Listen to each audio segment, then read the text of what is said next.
ये जो वीडियो आप देख रहे हैं, ये यूएस नेवी का एक डिस्ट्रॉयर शिप है। लेकिन इसकी हालात देखकर ऐसा लग रहा है ये कोई पुराने कबाड़ खाने या स्क्रैप यार्ड से निकला हुआ हो। सवाल ये है कि आखिर अमेरिका के सबसे पावरफुल वॉरशिप्स में से एक की हालात इतने खराब कैसे हो सकते हैं कि एकदम जंग लगा हुआ कुछ कबाड़ लगे। ये है यूएसएस मैकफॉल, एक गाइडेड मिसाइल डिस्ट्रॉयर। हाल ही में इसकी फुटेज सामने आई, जिसमें शिप के स्ट्रक्चर पर काफी हद तक जंग और करोजन आपको साफ दिख रहा है। और इसकी सबसे बड़ी जो वजह है वो है इसका प्रोलॉन्ग्ड डिप्लॉयमेंट, यानी बहुत लंबे समय तक इसको डिप्लॉय रखा गया। यूएसएस मैकफॉल नवंबर 2025 से ओवरसीज डिप्लॉयमेंट पर है और अब अरेबियन सी में ईरान फ्रंट पर ऑपरेट कर रहा है, अभी भी कर रहा है। जो फुटेज सामने आई है वो एक ऐसे रिप्लेनिशमेंट ऑपरेशन, यानी दोबारा सामान सप्लाई करने का जो ऑपरेशन था, उसके दौरान इस फुटेज को रिकॉर्ड किया गया। दरअसल समुद्र में लगातार डिप्लॉयमेंट किसी भी वॉरशिप के लिए आसान नहीं होता, चाहे वो एयरक्राफ्ट कैरियर हो या डिस्ट्रॉयर हो। खासकर सॉल्ट वाटर, नमकीन पानी, स्टील स्ट्रक्चर्स में करोजन को काफी तेजी से बढ़ा देती है। इसीलिए शिप्स पर रस्ट रिमूवल यानी जंग को हटाना, प्रोटेक्टिव कोटिंग और मेंटेनेंस लगातार जारी रहता है। लेकिन अगर कोई शिप लंबे समय तक ऑपरेशनल डिप्लॉयमेंट पर रहे, वॉर रेडीनेस पर रहे, तो ऐसी मेंटेनेंस के लिए मिलने वाला समय और अपॉर्चुनिटी कम हो जाती है। यूएसएस मैकफॉल कोई नया डिस्ट्रॉयर भी नहीं है, इसे 1998 में कमीशन किया गया था और इसकी एक्सपेक्टेड लाइफ थी लगभग 35 से 40 साल, यानी अब ये शिप अपनी उम्र के काफी हिस्से को पार कर चुकी है। लेकिन यहाँ एक बात इंपॉर्टेंट है, सिर्फ जंग या रस्ट देखकर ये कहना सही नहीं होगा कि डिस्ट्रॉयर कॉम्बैट के लायक नहीं है या मैकेनिकली खराब हो चुका है। सरफेस करोजन और वॉरशिप की एक्चुअल कॉम्बैट रेडनेस दो अलग अलग चीजें हैं, लेकिन जो जंक दिख रही है इस फुटेज में वो एक प्रॉब्लम, बड़ी प्रॉब्लम तो जरूर दिखाती है कि अगर यूएस नेवी अपने वॉरशिप्स को लगातार बिना किसी ब्रेक के लंबे डिप्लॉयमेंट पे रखती है तो सेलर्स का जो मोराल है वो तो गिर ही रहा है। इनफैक्ट सेलर्स तो सुसाइडल होते जा रहे हैं। लेकिन मेंटेनेंस की कमी में जो शिप का हल है, जो स्ट्रक्चर है, जो मेटालिक एरियाज हैं, उनमें भी प्रॉब्लम आ सकती है, यानी कॉम्बैट की रेडीनेस इवेंचुअली इफेक्ट भी हो सकती है। तो ये हालात है दुनिया की सबसे बड़ी नेवी, दुनिया की सबसे बड़ी आर्म फोर्सेस, सबसे महंगी नेवी। यूएस नेवी के नक्षत्र खराब ही होते जा रहे हैं और उनकी प्रॉब्लम खत्म होने का नाम ही नहीं ले रही। जैसे aircraft carrier USS George Washington को मिडिल ईस्ट भेजकर एक दूसरे एयरक्राफ्ट यूएसएस इब्राहिम लिंकन को राहत देनी थी, अब उस नए वाले कैरियर के सेलर्स ने जहाज के अंदर ही खराब हालात की तस्वीर जारी कर दी है। मतलब अभी तक हालत खराब थी यूएसएस इब्राहिम लिंकन की और उसको जो बचाने और उसको रिलीफ देने के लिए नया एयरक्राफ्ट कैरियर गया, वो भी बुरी हालत में है। जो यूएसएस जॉर्ज वॉशिंगटन से तस्वीरें सामने आई हैं, उसमें भी कुछ टॉयलेट्स और शावर्स की हालात खराब दिख रहे हैं और सेलर्स ने शिप पर लिविंग कंडीशंस को लेकर के शिकायतें करी हैं। लेकिन सबसे हैरान करने वाली बात यह है कि यूएसएस जॉर्ज वॉशिंगटन कोई पुराना कैरियर भी नहीं है। इसमें 2023 में ही अपना करीब 6 साल लंबा रिफ्यूलिंग एंड कॉम्प्लेक्स ओवरहॉल यानी आरसीओएच खत्म किया, मतलब इसको पूरा रीडिजाइन कर दिया गया एक तरह से। कैरियर लगभग 2120 दिन तक न्यूपोर्ट शिप बिल्डिंग में रहा। इस दौरान इसके न्यूक्लियर रिएक्टर्स को रिफ्यूल किया गया, मेजर सिस्टम्स को मॉडर्नाइज किया गया और शिप के इंटीरियर को भी दोबारा से नया से बनाया गया, नई इंटीरियर डिजाइनिंग करी गई। यानी इतने बड़े और मल्टी बिलियन ओवरहॉल के बाद भी सेलर्स अब बेसिक लिविंग कंडीशंस को लेकर के गंभीर सवाल उठा रहे हैं। और ये पहली बार नहीं हो रहा है। यूएस नेवी ने खुद पहले जॉर्ज वॉशिंगटन के ओवरहॉल के दौरान सेलर्स की क्वालिटी ऑफ लाइफ प्रॉब्लम्स को लेकर के इन्वेस्टिगेशन करी थी और अब यही एयरक्राफ्ट कैरियर पैसिफिक से मिडिल ईस्ट की तरफ बढ़ रहा है। इसका मकसद यूएसएस इब्राहिम लिंकन को रिप्लेस करना है। यूएसएस इब्राहिम लिंकन 250 दिन से ज्यादा लंबे समय तक डिप्लॉयमेंट के बाद पहले ही क्रू फटीग, क्रू के मोराल का लो होना और कमजोर सप्लाई चेन जैसी समस्याओं का सामना कर रहा है। लेकिन जॉर्ज वॉशिंगटन की डिप्लॉयमेंट का एक और बड़ा स्ट्रेटेजिक असर हुआ। ये जापान में अमेरिका का फॉरवर्ड डिप्लॉयड एकमात्र एयरक्राफ्ट कैरियर था और वेस्टर्न पैसिफिक में आखिरी ऑपरेशनल यूएस कैरियर था। इसके मिडिल ईस्ट जाने के बाद रीजन में फिलहाल कोई भी यूएस कैरियर अब मौजूद नहीं रहेगा। यानी अमेरिका को मिडिल ईस्ट में अपने कैरियर प्रेजेंस बनाए रखने के लिए पैसिफिक में कैरियर गैप को स्वीकार करना पड़ेगा, जिसका फायदा उठाएगा चाइना। ये सब मिलकर एक बड़ा सवाल जरूर खड़ा कर रहे हैं कि क्या यूएस नेवी की कैरियर फोर्स पर उसका ऑपरेशन जो प्रेशर आ रहा है अब उसकी लिमिट तक पहुंच चुका है। इंटरेस्टिंग बात एक और है, कई बार ऐसा कहा जाता था कि अमेरिकन जो आर्म फोर्सेस हैं, यूएस नेवी, एयरफोर्स और उनके जो मरीन्स और आर्मी मिला करके, वो पूरी दुनिया पे एक साथ मल्टीपल ऑपरेशंस चलाने के लिए काबिल है, यानी कि कई फ्रंट पे मल्टी फ्रंट वॉर लड़ सकते हैं। लेकिन अब ऐसा दिख रहा है कि वो जो पुरानी स्ट्रेंथ थी यूएस आर्मी की और नेवी की, वो साफ रूप से दिख रही है कि वो इरोड हो चुकी है। यूएस नेवी सिर्फ वन फ्रंट पर वॉर लड़ सकती है, यानी अब अमेरिका कोई ग्लोबल महाशक्ति नहीं बचेगी, वो एक रीजनल पावर ही बन पाएगी और एक रीजन में ही अपना पावर प्रोजेक्शन कर पाएगी। ये गिरते हुए यूएस मिलिट्री कहानी का एक नया चैप्टर है। क्या ख्याल है आपका? कमेंट्स में शेयर करिए। चाइना ने अब यूरोप तक पहुंचने के लिए Suez canal, strait of Hormuz और रेड सी तीनों को बाईपास करने वाला एक नया शिपिंग रूट शुरू कर दिया है। ये कहां से आया बताता हूं आपको। जी हाँ, चाइना की एक कंटेनर शिपिंग लाइन ने नॉर्थ सी के रूट के जरिए मैप पे देखिए अपना regular ice silk route service शुरू कर दिया है। इस रूट में शिप्स रशिया के आर्कटिक कोस्ट लाइन एकदम उत्तर से होते हुए लगभग पूरे इस हिस्से से होकर के यूरोप तक पहुंच जाएंगे। इस सर्विस की पहली शिप है दुबई टावर, जिसकी कैपेसिटी है लगभग 1740 टीईयू। ये capacity modern mega container ship के मुकाबले काफी छोटी है, लेकिन यहां असली कहानी शिप कितनी बड़ी है ये नहीं है, बल्कि रूट कितना नया है वो है। चाइना से यूरोप तक इस आर्कटिक रूट में लगभग 20 दिन का समय लगेगा। वहीं अगर आप सुएज कैनाल से जाते हैं पुराने वाले रूट से, तो लगभग 40 दिन का समय लगता है। यानी कागज पर जो ट्रांजिट टाइम है वो लगभग आधा हो गया।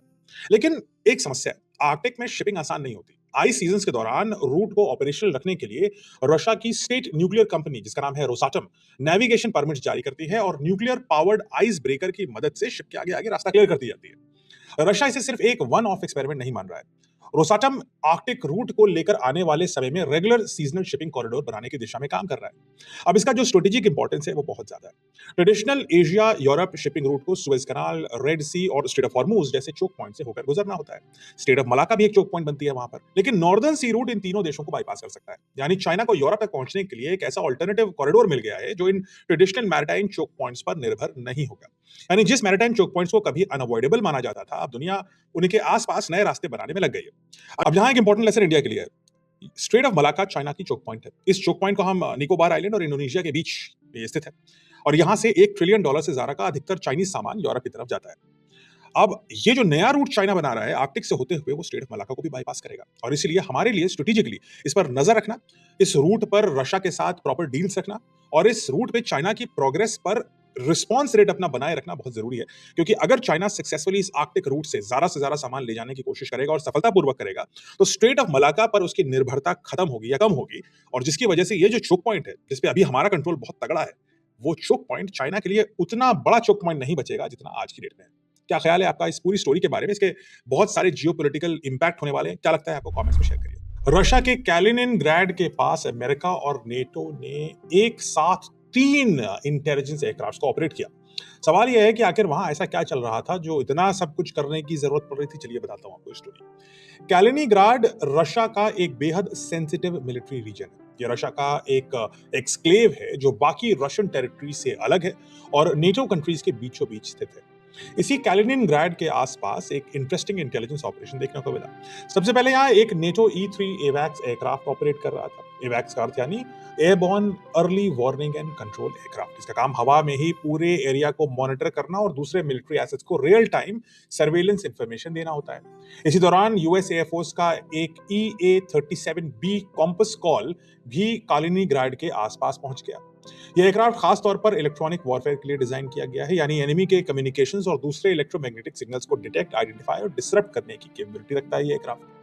EA-37B ने करीब 2 घंटे तक कैलिनिनग्राड और नेटो एवैक्स के बीच रेस ट्रैक पैटर्न में उड़ान भरी, यानी गोल गोल घूमता रहा। और इसी समय एक तीसरा एयरक्राफ्ट भी यहीं इसी रीजन में कैलिनिनग्राड के पास मौजूद था, और ये था एक आर्टेमिस 2। ये US army owned contractor operated intelligence aircraft है जो रिकॉन मिशंस और टारगेटिंग इंफॉर्मेशन कलेक्ट करने के लिए इस्तेमाल होता है। इसे कैलिनिनग्राड के पास और उसके आसपास घूमते हुए कई बार ऑर्बिट करते हुए देखा गया। अब इंटरेस्टिंग बात यह है कि एवैक्स और आर्टेमिस 2 का इस रीजन में ऑपरेट करना अपने आप में अनयूजुअल नहीं है, लेकिन एक साथ उसी समय एक EA-37B कॉम्पस कॉल का मौजूद होना, यानी तीनों एयरक्राफ्ट का मौजूद होना, एक नोटवर्दी चीज है जो यूजुअली नहीं होती। अब इसका क्या एग्जैक्ट मिशन था ये पब्लिकली क्लियर नहीं है, अमेरिका ये बताएगा नहीं, लेकिन टाइमिंग काफी इंटरेस्टिंग है क्योंकि हाल में ही ऐसी रिपोर्ट सामने आई है कि रशिया नेटो के किसी मेंबर के खिलाफ पोटेंशियल मिलिट्री ऑपरेशन की तैयारी कर रहा है। हालांकि ये भी अभी कहना पॉसिबल नहीं है कि कैलिनिनग्राड के पास हुई ये एक्टिविटी उसी थ्रेट से डायरेक्टली जुड़ी हुई है या किसी और मिशन का पार्ट है। अमेरिका ने ईरान के खिलाफ मिडिल ईस्ट में अपनी मिलिट्री प्रेजेंस तो बढ़ाई थी, लेकिन अब वही अमेरिकन कुछ बेसेस और ट्रूप्स को इस पूरे रीजन से पीछे हटने पर भी विचार कर रहे हैं। द वॉशिंगटन पोस्ट की रिपोर्ट के मुताबिक पेंटागन, जो एक तरह से अमेरिका की आर्मी का चीफ केंद्र है, इस समय मिडिल ईस्ट में अमेरिकन मिलिट्री प्रेजेंस को स्केल बैक करने के ऑप्शन में विचार कर रही है। इस इवैल्यूएशन में पेंटागन के पॉलिसी ऑफिसर्स के साथ साथ जॉइंट स्टाफ और यूएस सेंट्रल कमांड यानी सेंटकॉम भी शामिल है। इसके मुताबिक ऐसे भी कुछ बेसेस हैं जिनको दोबारा ना रीबिल्ड करने पर विचार किया जा रहा है, जिसे ईरान ने हालिया कॉन्फ्लिक्ट में तोड़ डाला या नुकसान पहुंचा दिया। अब इसकी वजह समझिए। यूएस और इज़राइल ने जब ईरान के खिलाफ ऑपरेशन एपिक फ्यूरी शुरू किया था, उसके बाद ईरान ने गल्फ में मौजूद अमेरिकन मिलिट्री इंस्टॉलेशंस को काफ़ी हद तक टारगेट करना शुरू किया। Ballistic missiles, one way attack drone जैसे शाहिद, उनके जरिए इन बेसिस पर लगातार अटैक्स हुए। अब अमेरिका के सामने सवाल है कि क्या उन्हीं वल्नरेबल लोकेशंस पर दोबारा अरबों डॉलर खर्च किए जाएं, वही बेसिस दोबारा बनाए जाएं, जिनको शाहिद ड्रोन के जरिए भी ईरान नुकसान पहुंचा पाया था, या अमेरिकन ट्रूप्स और मिलिट्री इंफ्रास्ट्रक्चर को रीजन में ज्यादा सुरक्षित ठिकानों पर लोकेट किया जाए। सेंटकॉम के चीफ एडमिरल ब्रैड कूपर भी गल्फ में मौजूद कुछ ट्रूप्स को वेस्टवर्ड यानी ईरान से दूर पश्चिम की तरफ रिलोकेट करने की डिस्कशंस में शामिल है। हालांकि इसका मतलब ये नहीं है कि अमेरिका पूरी तरीके से मिडिल ईस्ट से अपना बोरिया बिस्तर उठा करके निकल लेगा, बल्कि सवाल यह है कि अमेरिका अपने ट्रूप्स को कहां और कितनी संख्या में अब रखेगा, ताकि ईरान के मिसाइल और शाहिद ड्रोन्स के अटैक्स के सामने उन्हें वल्नरेबिलिटी का सामना ना करना पड़े। और यही इस कहानी का सबसे महत्वपूर्ण पॉइंट आता है। ईरान ने सिर्फ अमेरिकन बेसिस को टारगेट नहीं किया, उसने अमेरिका को मिडिल ईस्ट में अपनी मिलिट्री पोजीशनिंग पर दोबारा सोचने के लिए मजबूर कर दिया। अब ये बड़ी इंटरेस्टिंग बात है, क्योंकि इस युद्ध की शुरुआत में जब हुई थी तो ये था कि ईरान की मिलिट्री साफ कर दी जाएगी, नेस्तनाबूद कर दी जाएगी, सब कुछ डुबो दिया जाएगा, फोड़ दिया जाएगा, लेकिन चीज उल्टी हुई। अमेरिका को अपना बोरिया बिस्तर एटलीस्ट टेम्परेरी अटैची पैक करके कहीं और तो जाना पड़ रहा है। तो जो करने चले थे ईरान के साथ, उसका एक अंश तो अब करना पड़ रहा है खुद के साथ। तो यही होता है युद्ध में।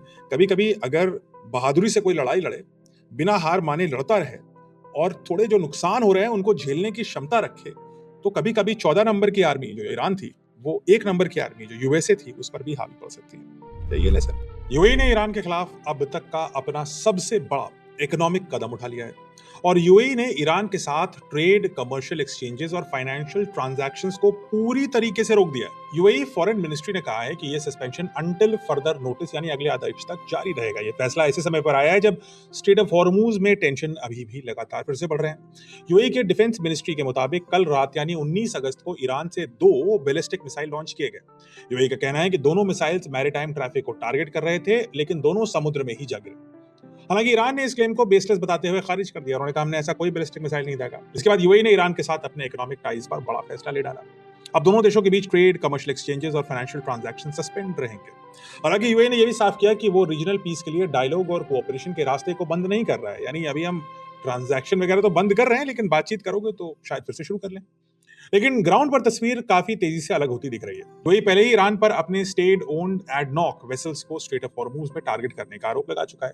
ईरान ने इन अटैक्स की रिस्पांसिबिलिटी ऑफिशियली नहीं ली है, लेकिन इरानियन रेवोल्यूशनरी गार्ड को पहले वार्निंग दे चुके हैं कि अगर कोई भी वेसल ईरान के एनिमी से जुड़ा हुआ है या इरानियन इंस्ट्रक्शंस को इग्नोर या उनके खिलाफ जाता है, तो उनके विरुद्ध एक्शन लिया जाएगा।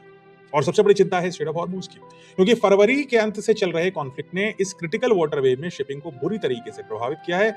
ऊपर से यूएस ईरान के बीच बातचीत के लिए जो 60 डे का विंडो था, एक एमओयू बना था, वो भी बिना किसी ब्रेक थ्रू के अपने आप ही खत्म हो चुका है। यानी अब किसी को भी बहुत ज्यादा उम्मीद दिख नहीं रही है। इनफैक्ट यूएई, सऊदी अरेबिया, इन सब देशों को तो अब अमेरिका से भी कोई उम्मीद नहीं दिख रही है। उधर अमेरिका अपने बेसिस का बोरिया बिस्तर बांध करके कहीं और रिलोकेट करने की भी सोच रहा है। यानी चारों ओर जो माहौल है वो एक डेस्परेशन और लॉस का है। और इसके बीच में ऐसा होता जा रहा है कि जो गल्फ नेशंस हैं, चाहे वो यूएई हो, कुवैत हो, सऊदी अरेबिया हो, कतर हो, इन सबको धीरे-धीरे लग रहा है कि इनका वाकई जो दोस्त अमेरिका था, वो उतना अच्छा दोस्त था नहीं जितना वो बनता था।